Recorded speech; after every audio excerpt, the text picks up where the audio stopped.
I don't know what the devil is trying to throw your way, but it is not based on what you do. It is not based on how much you can do. It is not based on the works that bring you closer to God. That those are simply the fruit of our faith. God just wants to spend time with you. While yes, doing Bible studies is important and getting into the Word and praying and all the things, but God only wants your heart. Proverbs 3:5 says this: trust in the Lord with all your heart. Lean not on your own understanding. Meaning this, that when we trust in the Lord, He makes our paths straight. It isn't anything that you and I can do to make our paths straight. It is the work that Jesus does within us. While we need to be obedient to what the Father is putting on our hearts, we also need to allow God to do the work within us. And here's the thing. God, He is at work right now in you.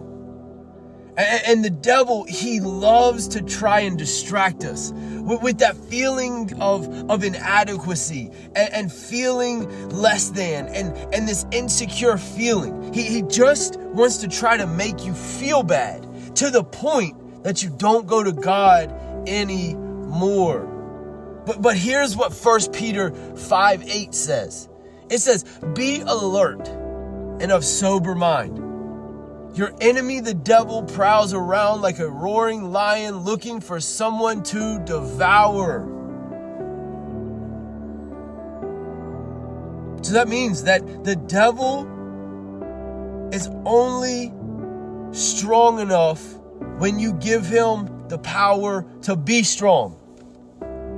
He's not only is he not strong, but he's also like a roaring lion. Here's the thing, a roaring lion is loud. So he's not crafty. He's literally been using the same tactics forever.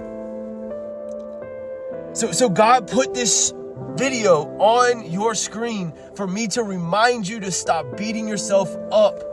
Even if you slipped just a couple minutes ago, it's time to get up, dust yourself off, and get back on track. You know, I was thinking about something. It's a lot like when we're running a race. When we start off good, we're almost in this like honeymoon phase. But then after a few miles, we start to get tired. And honestly, this is when the devil tries you the most. Because he's only trying to distract you off the path. And maybe he's even trying to convince you right now to sit down. But all of that is okay. Because right here, right now, this is your reminder to get up and to keep going. You've got to understand that God sees your heart and wants you to know that He put me on your path to encourage you to get back up and try it again. Whether that's sobriety, whether that's this faith walk, whatever it might be. But God also reminded me of this. He says, remember when you first started riding that bike? I mean, do you remember? Like you would start pedaling and then boom, fall over. But come on, you didn't stay down where you fell. You didn't just make your life right there where you fell that time on your bike. I mean, think about it. That would have been crazy, wouldn't it? Like you just fell off a bike and then you stayed there and you never moved again.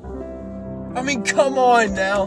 But here's the thing. Sometimes we defeat ourselves because we are so critical of ourselves.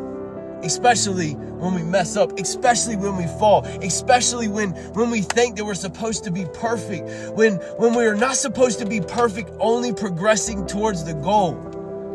Corinthians 9:24 says this, do you not know that those who run in a race all run, but one receives the prize. Run in such a way that you obtain it. I love that verse. Because that means that we are very close to winning the prize. But you got to keep running to win. I'm going to say that again. You have got to keep running to win. You cannot stay down right here.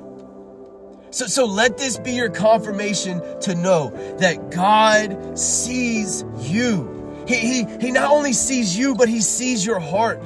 So right here at the end of this video, type this. Say, God, here is my whole heart.